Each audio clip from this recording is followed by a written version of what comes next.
Hi, I am Teri Camus. I'm Shannan Laudet. We are Real Estate by TLC, and once again, we are here to talk a little shop.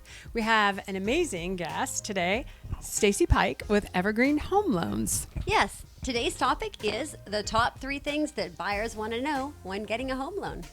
Okay, easy. So the top 3 things are: what's my monthly payment going to be?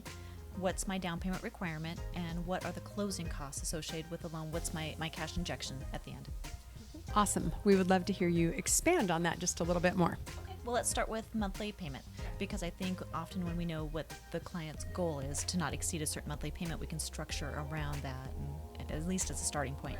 So included in the monthly payment, is principal and interest, homeowners insurance, property taxes, and in many cases, private monthly mortgage insurance. PMI, otherwise known as PMI. Yes. Many people have no idea what that stands for. Can you talk a little bit about that? Absolutely. Okay, so there's many different ways to look at PMI. Let's start with the government loans. So USDA has a 0.35 annual factor that we turn into a monthly figure. FHA has 2. They have 0.85 factor with 3.5% down and a 0.80 factor with 5% or more down. Again, calculated the same way. Annual turned into a monthly figure. And then conventional, there's just many different options for PMI or self-insured without PMI with less than 20% down. So it's going to depend upon credit score, down payment, property type. So, yeah.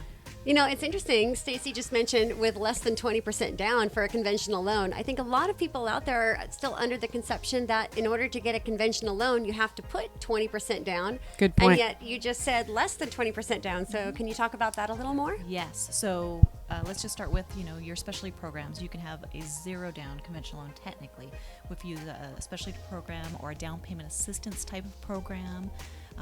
And you don't have to be a first-time home buyer to use those down payment assistance programs like you had in the past. There's many different options.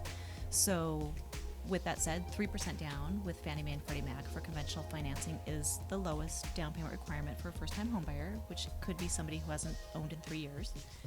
That's impressive in itself. Yeah, so a lot of people don't know that. They've owned before, but if you haven't owned in 3 years. So otherwise, 5% if you have owned within 3 years would be the minimum payment for Fannie Mae and Freddie Mac. Yeah. So it's pretty impressive. You can see that Stasie is a wealth of knowledge. So really, depending on your situation, there could be a lot of options available for you. And talking to somebody who knows about all the options that are available for you is really important. Who you work with really matters. Yes, it does. Yeah, so let's talk about bottom line too. Okay. So just along those, sharing knowledge and educating the client. So the closing costs are going to look different depending upon the program or desired interest rate. So I like 2%. Yeah, I like 0%. So, You're right.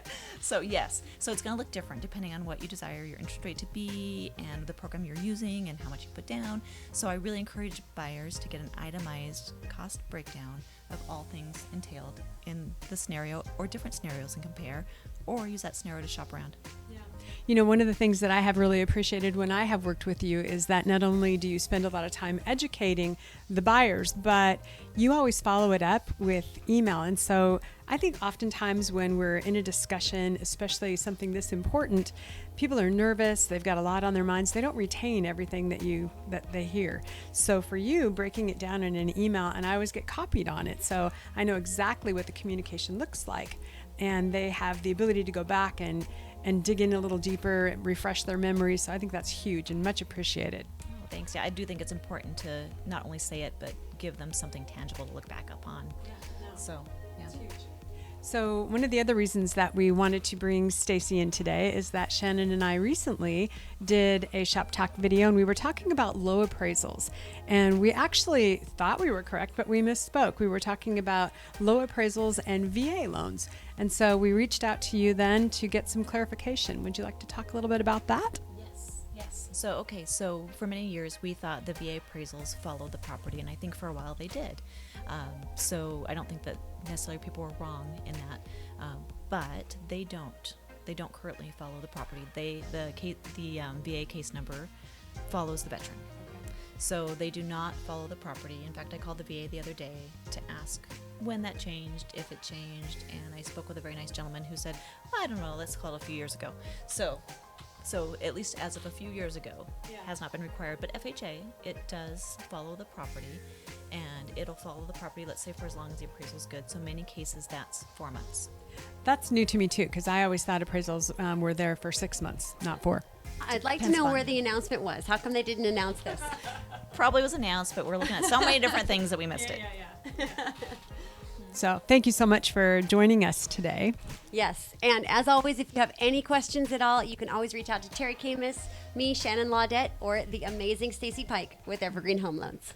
Bye.